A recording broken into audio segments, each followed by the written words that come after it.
C'est Falsafa, on se retrouve pour une nouvelle vidéo Lego Magazine. Aujourd'hui, magazine Lego Marvel Avengers du mois d'avril 2024. Et on commence direct avec la figurine. Ici, vous avez la chaîne de Star-Lord, donc de la version des Gardiens de la Galaxie volume 3, hein, du film de 2023 justement. Donc du coup, pour cette figurine, il n'y a pas grand-chose d'exclusif finalement, hein. C'est un peu le membre des Gardiens, notamment pour le troisième film, qu'on retrouve assez régulièrement dans pas mal de références, notamment le QG des Gardiens dont vous avez la review sur la chaîne, ce magazine maintenant, ainsi que dans la grande version finalement du vaisseau. Donc voilà, c'est une figurine qui est pas très compliquée à avoir. Maintenant, l'avoir dans le magazine, c'est plutôt sympa. Toutes les sets sont pas compliquées à trouver, mais sont plus vraiment trop en rayon, parce que ça fait quand même bientôt un an qu'ils sont sortis. Bon, voilà, c'est plutôt pas mal de l'avoir dans le magazine. Sinon, pour ce qui est de la tête et des cheveux, c'est sur toutes les figurines de Wayne Grady notamment.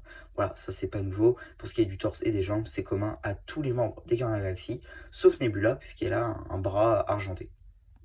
Voilà pour ce qui est de l'arrière du torse, ainsi que la seconde expression faciale qui représente simplement l'acteur Chris Pratt.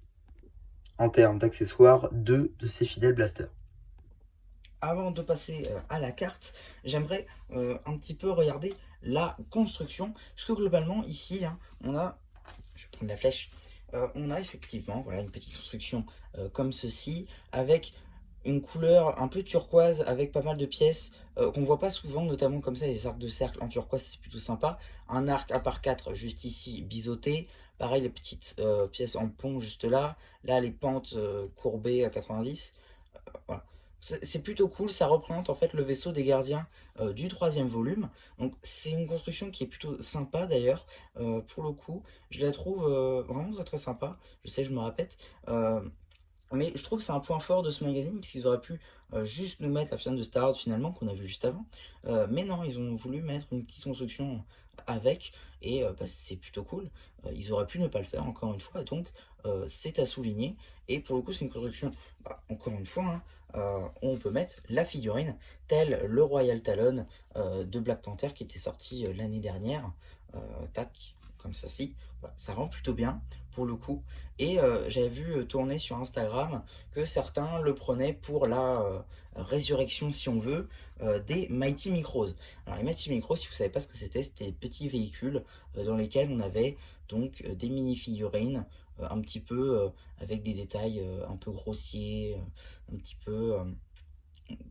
un peu comics accurate si on veut, mais pas très détaillé finalement, avec des gros imprimés si on veut dessus, pas détaillé comme la figurine qu'on peut avoir sur Star-Lord, mais en gros c'était des petits véhicules comme ça. Et c'est vrai que si on met des roues à la place de cette pente, ça fait un Mighty Micros finalement. Et je trouve ça plutôt cool. Tel finalement un Rebel Talon aussi, comme on avait pu avoir en mars dernier, enfin en mars 2023. Et peut-être qu'on aura aussi hein, le fameux Spider-Crawler, euh, peut-être dans le futur magazine Marvel Spider-Man tout de suite. Mais avant, on va regarder la carte. Ici, vous avez la carte en édition limitée LE19, Iron Man contre Thanos, carte en édition limitée qui appartient à la première série de cartes collectionnées Lego Marvel Avengers. Donc voilà, maintenant on a vu la construction, la carte et tout ça. On va regarder rapidement le polybag. Alors encore une fois, hein, il est grand, mais il est très grand. Regarde, regardez, ça prend toute la place. Je m'en suis rendu compte quand on le voit. C'est vrai qu'il est grand. On dirait presque un polybag finalement. C'est plutôt sympa qu'on se rapproche de plus en plus d'un polybag dans un magazine. Parce que bon, 7 euros quand même, on rappelle. Voilà. C'est quand même bien d'avoir des petites constructions comme ça en plus de la figurine. Contrairement au Star Wars où là on a juste des vaisseaux sans figurine. Là, bon, voilà, ça n'a pas grand intérêt sauf les pièces à la grande limite. Maintenant, on va pouvoir stacker donc au fameux magazine. Du coup, ici, on a une petite publicité. On commence hein, direct par donc une petite publicité sur les cartes Lego Minecraft. Donc, vous avez pas mal d'ouvertures sur la chaîne normalement. Vous avez tous les types de produits Minecraft disponibles en ouverture sur la chaîne. Le sommaire, une petite page, enfin deux petites pages d'ailleurs, sur la surprise avec donc une petite page de présentation, une petite page d'instruction ainsi qu'un petit jeu en lien. Voilà, ça c'est plutôt cool. Là, on a deux labyrinthes. Là aussi, plutôt sympathique, même si sans plus. Là, on a une petite page avec pas mal des versions de nos héros, mais en version comics accurate finalement. Bon, Captain America qui, pareil d'ailleurs pour Iron Man, aussi bien d'ailleurs pour War Machine, qui fait plus écho, on va dire, au jeu Marvel Avengers qui était sorti en 2020, à contrario de La Guêpe, Doctor Strange ou Mighty Thor, presque Black Panther aussi finalement, qui eux font écho à leur version comics. Ça c'est plutôt sympathique. Petite page dessin slash coloriage de chaîne de Thor pour faire notre propre tenue de Thor. Ça c'est plutôt sympathique aussi. Petite BD qui met en avant évidemment les gardiens de la galaxie dans le Milano. Parce que pourquoi pas. Avec donc ici la suite de la BD que vous retrouverez évidemment sur la chaîne BD. D'ailleurs l'apparition de Kang, ça c'est plutôt cool. Kang en tenue comics accurate là encore. Qu'est-ce qu'on aura le droit à une figurine de Kang un jour, et pourquoi pas directement à la figurine accurate au comics, pourquoi pas. Petite page ici sur Moon Knight, qui est sa version encore une fois comics, donc c'est bizarre, alors qu'ici on fait écho à Monsieur Knight de la série des figurines à collectionner Lego Marvel Disney+. Petite page poster ici avec Thor ainsi que Jane Foster en tant que Mighty Thor. Et ici une petite page avec encore une fois des méchants, notamment ici dans leur tenue comics. Petite page publicité pour le Mecha Climber le Climber Mech plutôt de Kai, sorti en mars dernier. Petite page, double page avec un jeu entre Captain Marvel et Kang. Donc ça c'est plutôt cool. Là on a le retour de la BD avec justement notre surprise en action.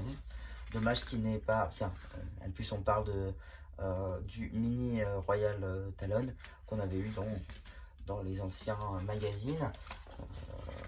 Ça c'est plutôt sympa. Ça fait un lien entre les deux justement.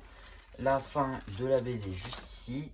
On a une petite page, deux petites pages jeux avec deux différents jeux justement. Là il faut retrouver les héros qui sont dans le nuage vert que crée Loki. Et ici un petit jeu avec un code à trouver.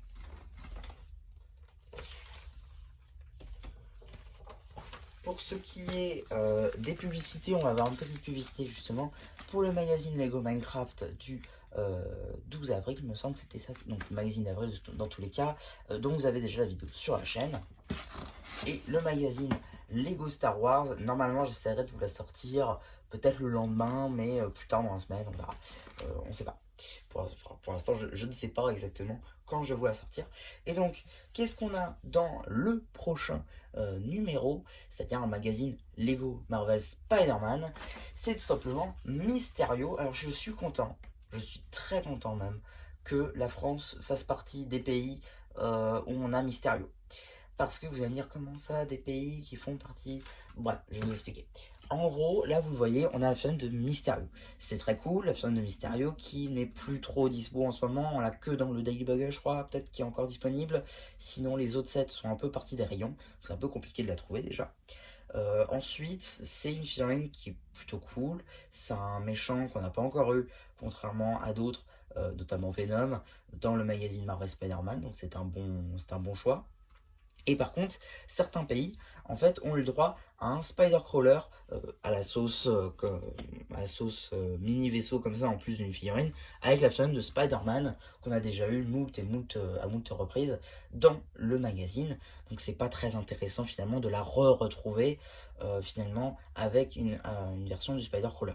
Là pour le coup, avoir Mysterio, c'est très très cool, et ça nous permettra de l'avoir tout simplement dans notre collection. Personnellement, vu que je ne l'avais pas, c'était une évidence pour moi que je préférais celui-ci. Voilà un petit peu finalement pour cette vidéo, j'espère qu'elle vous aura plu. N'hésitez pas à me dire ce que vous avez pensé dans le post communautaire. Et voilà, du coup, c'était un Charpu qui vous dit bye bye.